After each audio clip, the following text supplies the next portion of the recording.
दुरुस्त हर वक्त बार वक्त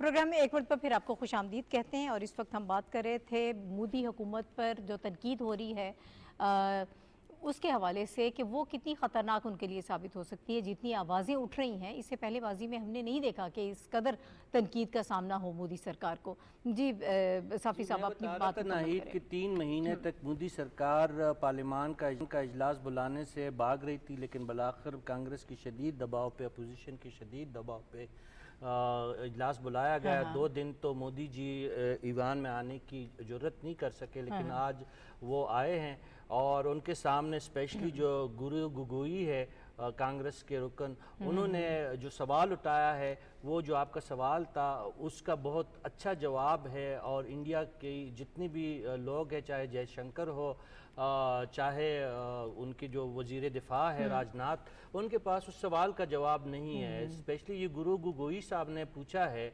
हुकूमत से, फ्लोर ऑफ द हाउस, कि भाई अगर आप पाकिस्तान झुकने के लिए तैयार था बकौल भारत हुकूमत के, तो आपने फिर उनको क्यों छोड़ा? आपने झुके हुए दुश्मन को जाने क्यों दिया? और उसके साथ साथ फिर तड़का लगाया तरनमोल जी ने, और उन्होंने ये बात कही कि भाई कोई ऐसा भी हो सकता है कि कोई खिलाड़ी 90 रन पे खेल रहा हो और अचानक कैप्टन जी आके कहे कि मैच जो है वो इनिंग्स डिक्लेयर कर दे, और उन्होंने कहा ये सिर्फ मोदी जी ही कर सकते। ये सारी बातें मोदी जी सुन रहे थे और सर झुका के, उनके पास इसका कोई जवाब नहीं था। फिर बाहर आके प्रियंका से जब पूछा गया कि इजलास तो बलाखिर आपके कहने पे बुलाया गया, कांग्रेस के कहने पे बुलाया गया, आपकी तशफ़ी हो गई, उन्होंने कहा नहीं, ये तो मामलात मोदी जी ने और उलझा दिए। इस सवाल का हमें आज तक जवाब नहीं मिला कि पहलगाम में दहशतगर्द आए कहाँ से और आए कैसे, और फिर जो 26 लोग वहाँ पे मौजूद थे उनको कत्ल करके आराम से कैसे चले गए।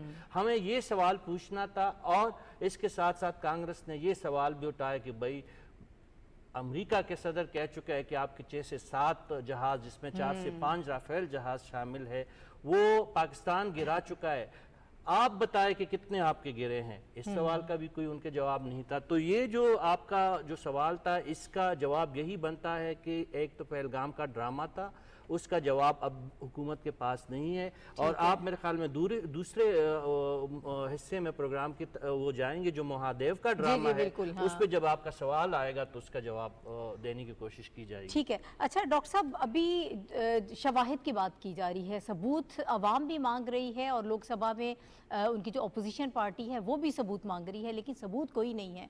वजीर दाखिला अमित शाह ने ये कहा कि हमने 3 दहशतगर्द मारे जिनका ताल्लुक पाकिस्तान से था और उनके पास पाकिस्तानी चॉकलेट्स मिली हैं, यानी ये शवाहिद आपके पास है। तो इनके सारे शवाहिद ऐसे होते हैं, कभी कोई कबूतर उड़ता हुआ पकड़ लेते हैं, उसका वो शुरू कर देते हैं उसकी छानबीन पे। आपको याद ही होगा ना, इस तरह की सारी हरकतें आप इंडिया की तरफ से तवक्को कर सकते हैं। बिल्कुल। अच्छा, अब किस्सा ये इतना नहीं है। असल में काठ की हंडिया जो है ना, इन्होंने हमेशा चढ़ाई चूल्हे पर। हमारे उर्दू में एक मुहावरा कि काठ की हंडिया कब तक चढ़ेगी चूल्हे पर, है ना, बिल आखिर आँच लगेगी जल जाएगी। तो बिल आखिर ये जल गई। तो अब उनके पास कोई रास्ता नहीं है उससे निकलने का। अब तक तो वो पाकिस्तान का नाम इस्तेमाल करके, पाकिस्तान के ख़िलाफ़ जारहियत करके, पाकिस्तान को बदनाम करके आप इंटरनल पॉलिटिक्स चला रहे थे जी। लेकिन अब वो ज़माना चूँकि गुजर गया और आपका झूठ बार बार बोला जाने वाला वो झूठ है, वो भी ख़त्म हो गया। तो अब आपको लोग सवाल कर रहे हैं। अब आप ये आज जो राहुल गांधी ने फ्लोर ऑफ द हाउस पे बात कही, बड़ी इंटरेस्टिंग है। कहते आप ये कहते हैं कि पाकिस्तान के रिक्वेस्ट पे जंगबंदी कर दी, और अभी बड़ा लतीफ़ा सुना दिया कि उस पर अगर पाकिस्तान हार रहा था क्यों की। तो लेकिन आप में अगर ये जुर्रत है, राहुल कहता है, तुम्हारे मोदी से कहता है कि तुम में अगर जुर्रत है तो यहाँ सीना ठोक के कहो अमरीकी सदर को मुखातिब करके कि तुम गलत बयानी कर रहे हो, जंग तो हमने खुद बंद की है। असल में अब कोई जाए अमान बाकी नहीं है इसके लिए।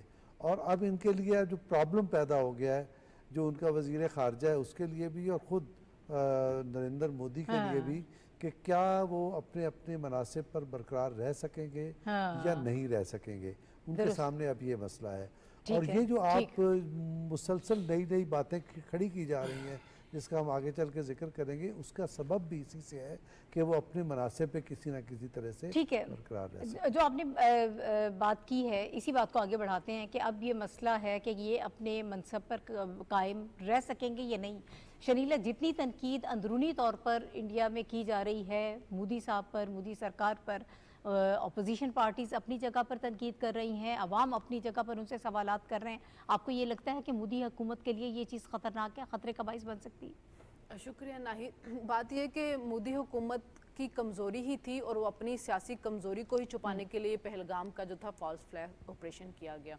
और वही जो घिसा पिटा स्क्रिप्ट हम पहले से हर जगह देखते आ रहे थे, वही घिसा पिटा स्क्रिप्ट जो पहले चलता रहा था वही अब चला दिया। अभी आपने बात की थी ना कि चॉकलेट्स थी, उन्होंने ये कहा कि उनके पास हमने Pakistani ID card, voter ID card भी देखे हैं। अब दहशतगर्द है, वो अपना आईडी कार्ड भी साथ लेके जाएगा, चॉकलेट्स भी साथ लेके जाएगा ताकि अपनी निशानियां दे दे कि हाँ जी हम पाकिस्तान से आए हैं।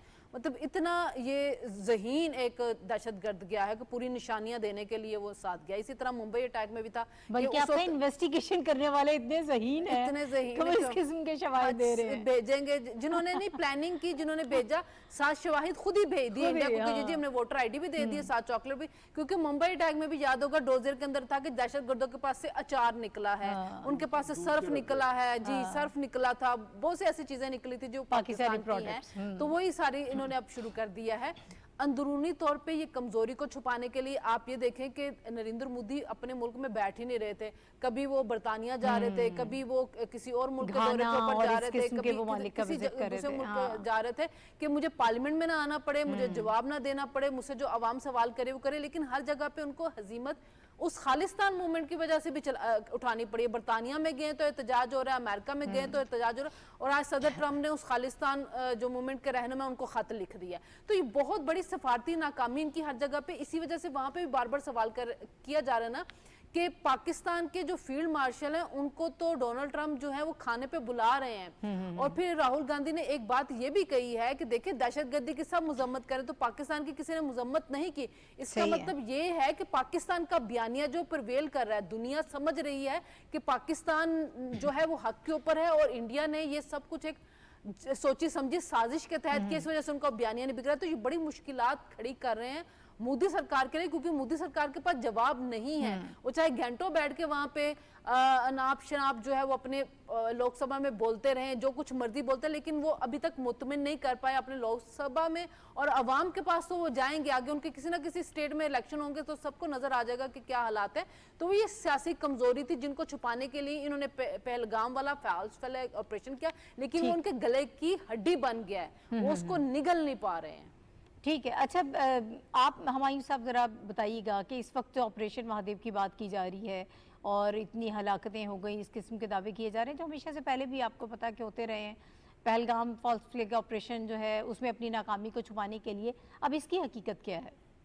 देखिए, इसकी हकीकत यही है जो इस वक्त प्राइम मिनिस्टर मोदी की हुकूमत की हकीकत है, जिसमें सिर्फ आए बाएं शाएं और ऐसे चीज़ें वो कर रहे हैं जो कि बड़ा अनफॉर्चुनेट है कि दुनिया की इतनी बड़ी जिसको हम जमहूरियत समझा करते थे उसमें एक ऐसा वज़ीर आज़म आ जाता है जो कि किसी वक्त उसका जो है ना वीज़ा बैन होता है, उसको दुनिया में ट्रैवल करने से बैन किया जाता है, उसके ऊपर मुख्तलिफ जो है ना अलकाबात से उसको नवाजा जाता है, और उसके बाद फिर वो किसी न किसी तरह एज अ पॉपुलिस्ट लीडर वो आ जाता है, और फिर उसके आने के बाद बजाय इसके कि अपनी जो है वो कौम को एक प्रोग्रेसिव उसकी तरफ लेके जाए, जो कि हम बड़े अरसे से समझते थे और दिखाया जाता था, उसका एक टोटल आपने ना रिवर्स बैकड्रॉप देखा, जिसमें प्राइम मिनिस्टर मोदी ने जो है ना एक हिंदुत्व की पॉलिसी, आरएसएस की पॉलिसी को ऐसा जो है ना वो अपने गले से और दिल से लगाया, और भारत को जो है ना जो एक तरक्कियों की तरफ जाने वाली एक कौम समझा जाता था साउथ एशिया के, और अब वो एक ऐसी हजीमत की निशानी बन चुका है। आप अमेरिका के अंदर देख लें, आप कतर के अंदर देख लें, आप ऑस्ट्रेलिया के अंदर देख लें, आप कनाडा के अंदर देख लें, आप दुनिया के और ममालिक के अंदर देख लें, वहाँ पे सिर्फ बात क्या हो रही है कि उनका एक वज़ीर आज़म जो कि एक जुनूनी कैफियत के अंदर शिकार है, जो कि न सिर्फ मुसलमानों के ख़िलाफ़ बल्कि हर माइनॉरिटी के ख़िलाफ़ जो है ना उसका सिर्फ हदफ ये बन गया है कि हिंदुस्तान को हिंदू राष्ट्र बनाया जाए, विच इज़ वेरी अनफॉर्चुनेट। ये एक बड़ा 1.4 बिलियन की पॉपुलेशन वाला मुल्क है और साउथ एशिया का मुल्क है, और हमें अफसोस और एक एहसास इसलिए होता है कि हम उस खित्ते का हिस्सा हैं जिसमें हम इस वक्त हम एशिया की जो है ना वो कह रहे हैं कि सदी है और जिसमें तरक्की करनी है, और उसमें अब सबसे बड़ी रुकावट वो मुल्क बन रहा है जो कि एक बहुत बड़ा हिस्सा था जो शायद तरक्की की तरफ जा सकता था अगर प्राइम मिनिस्टर मोदी की पॉलिसीज ये ना होती। उसको लेके अभी जो शनीला ने आपको कहा कि वो जो सिख रहनुमा है पन्नू साहब, उनको जो है लेटर मोस्ट लाइकली इसकी ऑथेंटिकेशन भी हो जाएगी, लेकिन उनके ट्विटर के ऊपर भी रिपोर्टेड हो गया मुख्तलिफ जगहों पे कि प्राइम मिनिस्टर प्रेसिडेंट ट्रंप ने उनको क्या कहा। अच्छा, उससे पहले FBI ने जो है ना अपनी रिपोर्ट्स में कहा कि इंडियन गवर्नमेंट की तरफ से उनकी जो डिप्लोमेटिक कोर है वहाँ की तरफ से किस किस्म की कोशिशें हुई, एक अमेरिकन सिटीजन को जो है ना कत्ल करने की कोशिश की गई। अच्छा, और ये इसकी भी टाइमिंग बड़ी है हमें, क्योंकि 17 अगस्त को वहाँ पे खालिस्तान मूवमेंट के ऊपर रेफरेंडम होने वाला है। उससे पहले प्रेसिडेंट ट्रंप का लेटर लिखना, और अभी जो सर रशीद साहब ने आपको बताया कुछ 24 दफ़ा के करीब प्रेसिडेंट ट्रंप इस चीज़ के ऊपर गुफ्तगू कर चुके हैं। जी सर, 29 मरतबा उस अच्छा बाबा मेरे ख्याल है 3 दर्जन के करीब अब ये चीज़ें हो चुकी हैं, और शायद कुछ ऐसी जो रिपोर्ट नहीं हुई अब, तो उसका आप अंदाज़ा लगाएं कि दुनिया का जो ग्लोबल वर्ल्ड का लीडर जिसको कहा जाता है वो 30 से ज़्यादा दफ़ा इस चीज़ के ऊपर गुफ्तगू कर चुका है कि मैंने इंडिया और पाकिस्तान के दरमियान जंग को जो है बढ़ते हुए न्यूक्लियर की तरफ जाते हुए एक लाखों की जो है ना रिस्क लाइफ का जो है उसको वो रोका। और उसके साथ हम उनकी पार्लियामेंट में क्या गुफ्तगू सुन रहे हैं, मोदी साहब जो है ना कभी इधर की बात करते हैं, उनके जो है ना नेशनल सिक्योरिटी एडवाइजर कुछ और बात करते हैं, होम मिनिस्टर कुछ और बात करते हैं। तो ये बड़ा अनफॉर्चुनेट और बड़ा एक डाउनफॉल नजर आ रहा है पॉलिटिकली स्पीकिंग उनकी गवर्नमेंट का। ठीक है, इंडिया जाहिर है कि अब जब सामने मुकाबला हो उसमें बड़ी बुरी तरह नाकाम हुआ है। अब प्रॉक्सीज के ज़रिए मुख्तलिफ हीले बहानों से पाकिस्तान के ख़िलाफ़ साजिशें कर रहा है, पाकिस्तान के अंदर कार्रवाइयाँ कर रहा है, उसके हमारे पास सबूत मौजूद हैं। हमारा जो अगला टॉपिक है वो भी इसी से रिलेटेड है, इस पर बात करते हैं। फितनतुल हिंदुस्तान पाकिस्तान में किस तरह से ऑपरेट कर रहा है और किस तरह से यहाँ पर दहशत गर्दी फैलाने की कोशिश कर रहा है, इसका एक और सबूत ये है कि फितनतुल हिंदुस्तान और बलोच यकजहती कमेटी का गठजोड़ जो है वो बेनकाब हो गया है। सिक्योरिटी ज़राए के मुताबिक दहशतगर्द जिनकी हलाकत मुख्तलिफ ऑपरेशंस में हो चुकी थी और वही अफराद जो हैं बलोच यकजहती कमेटी की लापता अफराद की फहरिस्त में शामिल हैं। ये वो लोग हैं जो पहाड़ों पर मौजूद हैं, ये वो लोग हैं जिन्होंने असला उठाया हुआ है, ये वो लोग हैं इनमें से बहुत से कि जो दहशतगर्द हैं और उनको मिसिंग पर्सनस की लिस्ट में डालकर इस वक्त पाकिस्तान की हुकूमत के ख़िलाफ़ कार्रवाइयाँ की जा रही हैं। पाकिस्तान में गैर मुस्तकम पाकिस्तान को करने की कोशिश की जा रही है। लेकिन ये सारी चीज़ें जो हैं इससे क्या मकासद हासिल करने की कोशिश की जा रही है। हमारे यहाँ बहुत सारी इससे पहले भी ऐसी तंजीमें रही हैं, TTP, SKP की बात कर लें, और भी बहुत सारी ऐसी तंजीमें जिन्हें पाकिस्तान के खिलाफ इस्तेमाल किया जाता रहा है। लेकिन बलोच यकजहती काउंसिल जैसी तंजीमें जो हैं अब इनका गठजोड़ जो है वो बेनकाब हो गया है। महारंग लांगू जैसे और भी बहुत सारे ऐसे अफराद हैं जिनको पाकिस्तान के खिलाफ इस्तेमाल किया जा रहा है। लेकिन ये हमारे पास अब शवाहिद मौजूद हैं कि ये सब चीज़ें मिली भिगत के साथ हो रही हैं, यहाँ पर इन्वेस्टमेंट की जा रही है। इसके मकासद क्या हैं और इसका क्या नुकसान हो सकता है, इससे किस तरह से बचा जा सकता है, हमारी स्ट्रैटेजी क्या होनी चाहिए, इस पर बात करेंगे। जी साफ़ी साहब। जी देखिए, ये BLA, BRF, BNA, TTP, SKP जैसी तंजीमें थी, तो इसके बारे में तो पहले से खदशात और सबूत पाकिस्तान के पास मौजूद थे कि ये फॉरेन प्रॉक्सीज खुसूसन भारत की सरपरस्ती में चलने वाली तंजीमें हैं जो ना सिर्फ बलूचिस्तान में हालात को कशीदा और ख़राब बना रहे बल्कि मुल्क के दीगर हिस्सों में भी इनकी कारस्तानियाँ मुद्दतों से जारी है। अब ये BYC की तंजीम जब वजूद में आई तो इनका नारा था लापता अफराद को बाजियाब कराने के हवाले से, और एक समाजी तंजीम के तौर पर इन्होंने अपने आप को मुतारिफ करवाया था। स्पेशली जो महारंग लांगू साहबा थी, इन्होंने यही नारा लगाया था और सिविल सोसाइटी ने भी कुछ मुद्दत पहले इनका साथ दिया था। लेकिन रफ्ता रफ्ता इनके मुतालबात तब्दील होते रहे और रियासत के खिलाफ इनकी आवाज़ें और उनकी कार्रवाइयाँ ज़्यादा सामने आने लगी। तो अब जो रियासत दावा कर रही है, रियासत इदारे दावा कर रही है, तो जाहिर है उनके पास सबूत है। उन्होंने तो सबूत दिखा दिए। जो मारंग बलोच के पहलू में कड़े लोग थे जिनको वो समाजी कारकुन के तौर पे मुतारिफ करवाती रही हमसे, मीडिया से, लोगों से, कौम से, अब वो दहशतगर्दी के लबादे में वो लोग सामने आ रहे और मिसिंग अफराद में बेशतर अफराद पहाड़ों पे आर्मी फोर्सेस, आर्म्ड फोर्सेस और सिविल फोर्सेस के साथ लड़ते हुए मारे जा रहे हैं और उनके सबूत सामने आ रहे हैं। तो ये तमाम चीज़ें भारत एक सोची समझी साजिश के तहत कर रहे हैं, क्योंकि भारत जिस तरह आपके पहले प्रोग्राम के हिस्से में हमने बताने की कोशिश की कि रिवायती जंग में, गैर रिवायती जंग में, टेक्नोलॉजी की शोबे में,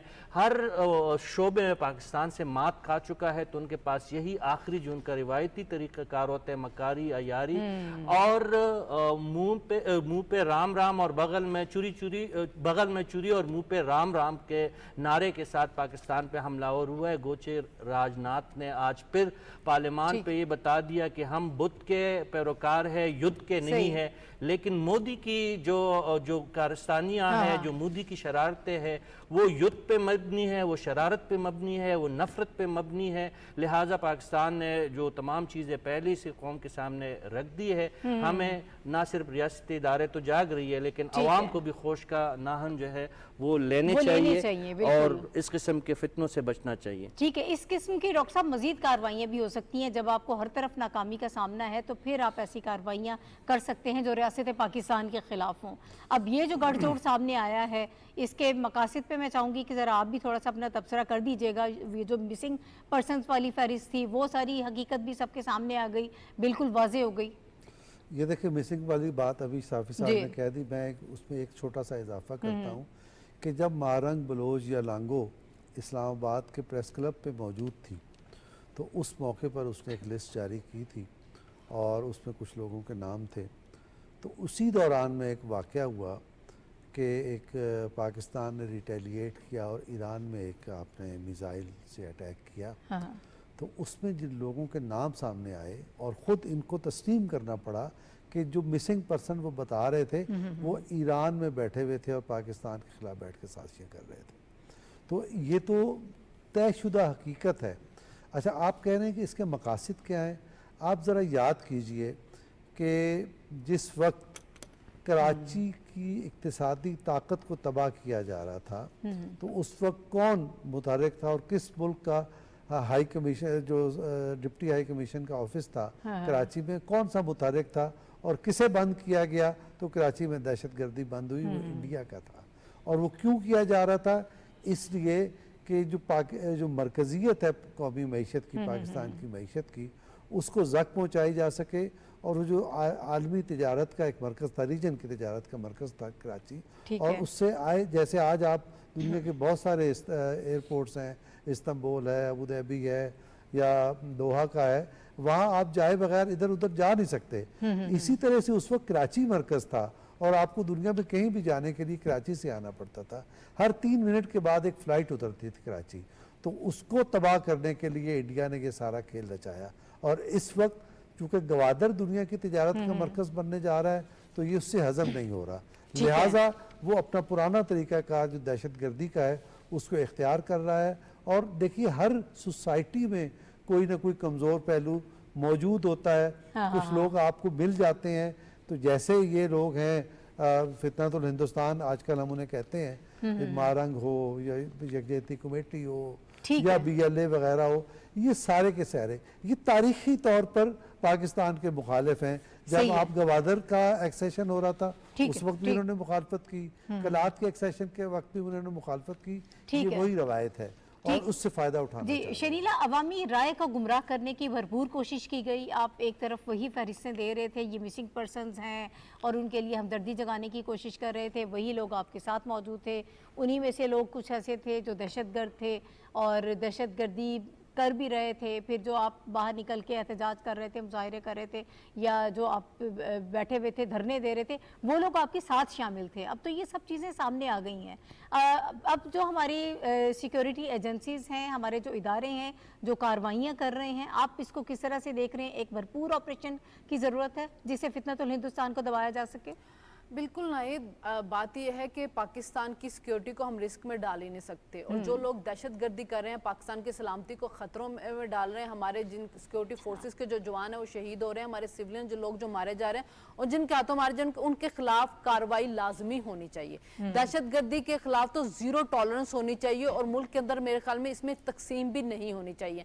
हम हर दफ़ा एक जो तकसीम माशरे में क्रिएट की जाती है वो इसी तरह प्रोपेगेंडे के जरिए ही की जाती है कि झूठ इतना बोलते जाओ, इतना बोलते जाओ कि वो लोगों को सच लगना शुरू हो जाए। महारंग बलोच ने जब अपना पहला वहां से मार्च शुरू किया था तो बहुत से लोगों की हमदर्दी उनके साथ थी, क्योंकि उस वक्त हकाइक सामने नहीं आए थे। लोगों को लग रहा था शायद वाकई ये कुछ लोग जो मिसिंग पर्सन है वहां पे, शायद वहां के सरदारों ने, वहां की हुकूमतों ने या सिक्योरिटी अदारों ने जो जुल्म इनके ऊपर हमारा रखा। लेकिन आहिस्ता आहिस्ता ये होता है कि जो हकाइक होते हैं वो छुप नहीं सकते हैं, चीजें आपके सामने आनी शुरू हो जाती है। जैसे हमने इंडिया के बारे में पहले बात कर रहे थे कि पहलगाम जो वाकया उसके बारे में वो एविडेंस नहीं दे सके और हर दफा उनका एक ही स्क्रिप्ट था, तो दुनिया को आश्कार हो गया कि ये इन्होंने एक फॉल्स फ्लैग ऑपरेशन है और ये हर दफा यही एक काम कर रहे होते हैं जी। तो यही बात अब बलोचिस्तान के मिसिंग पर्सन के मामले के ऊपर भी सामने आनी शुरू हो गई है कि ये, और BLA का रवैया भी देखें जिस वक्त पाकिस्तान के ऊपर इंडिया ने हमला किया था, उस वक्त वो किस तरह वो इंडियन फोर्स को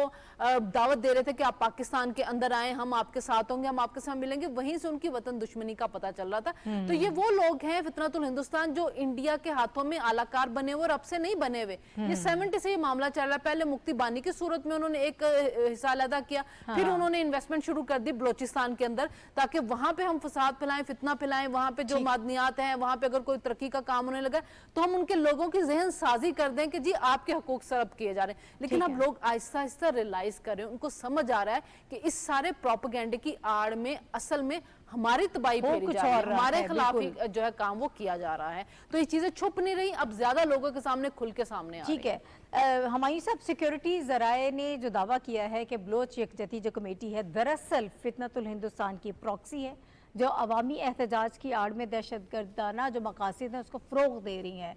आप ये समझते हैं कि अब इसका मुकम्मल तौर पर कला कमा होना चाहिए? जी, वो कला कमा होना चाहिए, इसमें तो कोई दो राय नहीं है, लेकिन ये एक ग्लोबल जियोपॉलिटिकल कॉन्टेक्स्ट के अंदर अगर आप देखें तो बलूचिस्तान एक बहुत अहमियत का हामिल खिता जो पाकिस्तान का मोर देन 46% ऑफ जो है ना माइंस एंड मिनरल से भरपूर, और फिर उसकी जियो स्ट्रेटेजिक लोकेशन जो है वो अफगानिस्तान और ईरान के साथ उसका बॉर्डर होना, और फिर जो है ना वेस्ट एशिया और south east Asia south Asia के अंदर जो है ना कनेक्टिविटी के अंदर उसका, और फिर गवादर का वहाँ पे होना, बहुत सारे और प्रोजेक्ट जो है जो है ना वो बताते हैं कि ये जब हमने तरक्की करने की कोशिश की, एक तो हमारा जो दोस्त ममालिक जिसका हम बड़ी देर से जिक्र कर रहे हैं, और प्राइम मिनिस्टर मोदी का कि क्या क्या उन्होंने किया, रिपोर्टेड डोजियर्स यूएन के अंदर पाकिस्तान की तरफ से एक दफ़ा नहीं कई दफ़ा जमा कराए जा चुके हैं। कुलभूषण यादव उसकी एक बहुत बड़ी एक सर्विंग नेवल ऑफिसर जो हैं वो क्या कर रहे थे, फिर रॉ के अंदर एक पूरा एक विंग बनाना जो $500 मिलियन इनिशियली उसकी जो है ना वो सीड मनी थी, और उसके बाद उसका काम क्या था कि आपने वहाँ पे जो है ना बलूचिस्तान और सिंध के अंदर जो है ना एक अनरेस्ट पैदा करना, एक ऐसी ग्रीवियंसेस जो वहाँ पे शायद और ग्रीवियंसेस भी हैं, इसमें भी कोई दो राय नहीं है, उनको ऐसे उठाना और उजागर करना कि वहाँ पे जो तरक्की है उसको रोका जाए। जो जेन्युइन है ऑब्वियसली उनको एड्रेस किया जाना चाहिए, लेकिन करना चाहिए, कर रहे हैं, उसके ऊपर हमने मुख्तलिफ पॉलिटिकल मूवमेंट्स भी, पॉलिटिकल एक्टिविटीज भी हो चुकी हैं और अभी भी हो रही हैं इस चीज से कतई नजर। लेकिन वहाँ की जो है ना मासूम अवाम को कुछ चंद जो है ना नाम नेहाद लीडर्स ने सामने से उनको प्रमोट किया जा रहा है। आप हरबियार मरी के ले लें, ब्रामदा बुख्ती का ले लें, और बाकी आप BLA की लीडरशिप ले लें, BYC की लीडरशिप ले लें, रिकॉर्डेड और डॉक्यूमेंटेड प्रूफ्स हैं गवर्नमेंट ऑफ पाकिस्तान के जो ये बताते हैं कि ये दुश्मन मुल्कों के साथ मिलके और लोगों की जो जेन्युइन ग्रीवियंसेस हैं उसको हाईलाइट करके और उसको ऐसा बनाते हैं कि यहाँ पे तरक्की की राह पे रोका जाए। ये एक बड़ा कॉम्प्लेक्स मामला है, इसको हम ओवर सिंप्लीफाई कर रहे हैं और देख रहे हैं। पाकिस्तानी स्टेट ने जब जब तरक्की की तरफ कोशिशें शुरू की, आपको या तो KP में या जो फॉर्मर फाटा के इलाके हैं या जो आपके बलूचिस्तान के इलाके हैं वहाँ पे इस किस्म की लहरें नजर आती हैं, और ये फिर इस चीज़ की तरफ इशारा है कि अब पाकिस्तान फिर तरक्की की राह की तरफ जा रहा है। और ये जो है ना हमारे दुश्मन ममालिक और फिर ये जो उनकी प्रॉक्सीज हैं, लापता लोगों का इशू जो है वो होना चाहिए, उसके ऊपर डिस्कशन होने चाहिए, पार्लियामेंट में होनी चाहिए। लेकिन ये नहीं है कि उनमें वो लोग जिनको हम पहले लापता की लिस्ट में ये BYC देती थी, आज वही जो है ना दहशतगर्द जो है वो लड़ रहे हैं और मार रहे हैं, और फिर उनकी लाशें नजर आ रही हैं। तो ये इस चीज का प्रूफ है कि गवर्नमेंट जो है ना it's on the right side, और ये जो लोग हैं और ये पर्टिकुलर ये जो BYC वाली इस किस्म की जो काउंसिल्स हैं, ऐसी तंजीमें जो हैं, ये जब हमदर्दी हासिल करने की कोशिश करती हैं आवाम की तरफ से, तो तब चीज़ें मज़ीद कॉम्प्लिकेट हो जाती हैं, कन्फ्यूजन क्रिएट हो जाती है आवाम में कि शायद ये लोग बेगुनाह हैं, लेकिन अब शवाहिद सारे जो हैं वो दे दिए गए हैं। अब ये बिल्कुल मुकम्मल तौर पर ये मालूम हो चुका कि ये फितनतुल हिंदुस्तान की प्रॉक्सी है और ये रियासत को कमज़ोर करने की नाकाम कोशिश कर रहे हैं। कुछ आगे बढ़ते हैं, सियासी मंजरनामे के हवाले से बात करते हैं। और पाकिस्तान तहरीक इंसाफ की जानिब से जाजी जलसे की बात की जा रही है। अब ये समझ में नहीं आ रहा ये जलसा है, ये मार्च है, ये तहरीक किस तरह आगे बढ़ेगी। बहुत सारी कन्फ्यूजन इसमें हमें हमेशा की तरह अभी भी नज़र आ रही है। कारकुन भी जो है वो तजब्जुब का शिकार है, और उस पर सोरेब सुहागा जो बानी हैं उन्होंने एक पहले बहुत एक हाइप जो हमने देखा वो दी गई थी कि उनके दोनों बेटे जो कासिम और सलेमान हैं वो पाकिस्तान आएंगे, तहरीक को वो चलाएंगे। अब बानी PTI जो हैं उन्होंने उनको मना कर दिया है। अब ये खबर आ रही है कि उन्होंने मना कर दिया है कि उनके बेटे पाकिस्तान नहीं आएंगे। मैं ख़ुद काफ़ी हूँ इस तहरीक को चलाने के लिए। ये एक बड़ी अहम पेशरफ्त है इस मामले में। इस पर भी हम बात करेंगे कि तहरीक जो अभी जिसका आगाज़ नहीं हुआ वो एक ख़ुद साख्ता आगाज़ किया गया है। कभी 90 दिन की बात करते हैं, कभी 5 अगस्त की बात करते हैं। इसका उसके ऊपर क्या इम्पैक्ट है? अपने कारकुन जो हैं उनको इन्होंने बड़ी कोशिश की कि एक मरतबा फिर चार्ज कर सकें और इस किस्म की चीज़ें सामने लेकर आएँ कि शायद हमारे कारकुन जो हैं वो सड़क पर निकल आएंगे। साफ़ी साहब, आपको क्या लग रहा है खासतौर पर ये जो ऐलान किया गया है कि उनके बेटे नहीं आ रहे हैं? देखिए, उनके बेटे इसलिए नहीं आ रहे कि उनकी ज़िंदगी कीमती है, और बकौल PTI के कि रियासत ने उनके कई जवान जो है या उनके कई कारकुनों को उनके ख़िलाफ़ तशद्दुद का अमल इख्तियार किया है। अब चूँकि मुल्क में हालात ऐसे हैं कि अभी आपके पूरा प्रोग्राम हमने इस पे किया है कि तमाम पाकिस्तान की दुश्मन प्रॉक्सीज़ हमारे अंदर की सफ़ों में घुस के सरगर्म अमल हो चुकी है, और हमारे इंटेलिजेंस इदारे हमें ये भी बता रहे हैं कि फ़ॉल्स फ्लैग ऑपरेशन हो सकते हैं पाकिस्तान में, टारगेट किलिंग हो सकती है, खुदा न खस्ता पाकिस्तान में दहशतगर्दी के ताज़ा नए वाक़यात हो सकते हैं। ऐसे में जब अगस्त का महीना है, जो आज़ादी का महीना है, जो खुशी का महीना है, जो हमारे मुल्क में इस्तेहकाम की एक फ़िज़ा हम देख रहे हैं, भारत को शिकस्त हम दे चुके हैं, भारतीय पार्लियामेंट खुद अपने हुक्मरानों के ख़िलाफ़ चीख रहा है, ऐसे में एहतजाज करना तहरीक इंसाफ की तरफ से, जो एहतजाज मुझे होता हुआ नहीं दिखाई दे रहा, लेकिन उनकी तरफ से ऐलानात करना, ये मुझे कुछ अजीब सी बात लगती है और ये ख़तरनाक अमल भी है। मेरे ख्याल में PTI को अपने तर्ज अमल पर नज़रसानी करनी चाहिए। उनके जो बुनियादी मसाइल है वो अदालत और इलेक्शन कमीशन से रिलेटेड है, इदारों के पास जाए,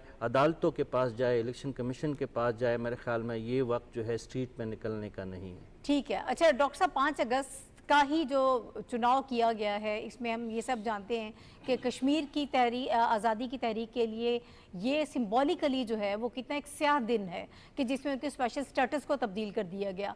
ये एक अपनी जगह पर बड़ी अहम बात है। फिर ओवरऑल आपको ये लगता है कि हवास बाख्ता हो चुके हैं और लड़ने झगड़ने के लिए, कल पंजाब असम्बली में हमने देखा जो हालात वहाँ पर रहे, फिर इलेक्शन कमीशन का कल जो फैसला आया, ये सारी चीज़ें जो हैं ये इनको मज़ीद कन्फ्यूज़ कर रही हैं। अच्छा, हवास बाख्ता तो वो होंगे ना। आप अभी हम डिस्कस कर रहे थे इंडिया की सूरत हाल, उसने क्या पता चला इंडिया से? पता चला कि अगर आप जनूनी हो, आप नफ़रत पे सियासत करते हो, तशद्दुद करते हो, तो रास्ते बंद हो जाते हैं, फिर आप आगे नहीं बढ़ सकते हैं। तो यही कुछ हुआ है ना मोदी और उसके चेले चांटों के साथ। पाकिस्तान में भी इसी अंदाज में ये सियासत करने की कोशिश की गई PTI की तरफ से, नफ़रत की सियासत, लोगों को यानी टारगेट करके, उनके ख़ानदान को, उनके बीवी बच्चों को टारगेट करके उनको बदनाम करने की, उन्हें आइसोलेट करने की कोशिश की गई। ये अंदाज़ था सियासत का। उसका नतीजा बिलाखिर बुरा निकलता है। वो बुरा नतीजा इंडिया में भी निकल रहा है और PTI या उसके बानी के साथ भी निकल रहा है। जो कुछ उन्होंने किया था वो पलट के उनकी तरफ आ रहा है। इन्होंने लोगों की अमवात पे कैसे मज़ाक़ खेज़ गुफ्तगू की थी, अब क्यों नहीं आते कासिम और सुलेमान अपने बाप की मुश्किल के वक्त? क्या क्या अमर माने हैं और नाइकोब भी बने हुए हैं उनके, आ जाए, क्या उनको किसी ने कुछ कहना है? नौजवान हैं, आए, अब बाप से मिलें, अगर कोई उन्होंने अलामती मुजाहरे करने हैं तो करें, नहीं करेंगे इसलिए कि ये नफ़रत का कारोबार था और नफ़रत के कारोबार का नतीजा अब उनके सामने आता जा रहा है। तो ये उसको नहीं बर्दाश्त नहीं कर पाएंगे, ये उनके बस की बात नहीं है। तो ऐसा ये यूँ समझिए कि इसका कोई इम्कान नहीं है। और यही आपको पंजाब असम्बली में भी नज़र आ रहा है, यही आपको दीगर जगहों पे भी नज़र आ रहा है, और यही तज़ब्ज़ुब है कि लोगों की समझ में नहीं आ रहा कि 90 दिन है, 5 अगस्त है, और 5 अगस्त की तो एक और भी मनफी है ना, कि आपकी मिली भगत से इंडिया ये करने में कामयाब हुआ। ठीक है, अभी शनीला का भी टेक में चाहती हूँ, उस पर ले लें। क़यादत भी तकसीम है, 31 जुलाई का आपने टाइम दिया है कि हतमी फैसला अभी किया जाएगा, अभी आपको नहीं पता कि आपने क्या करना है।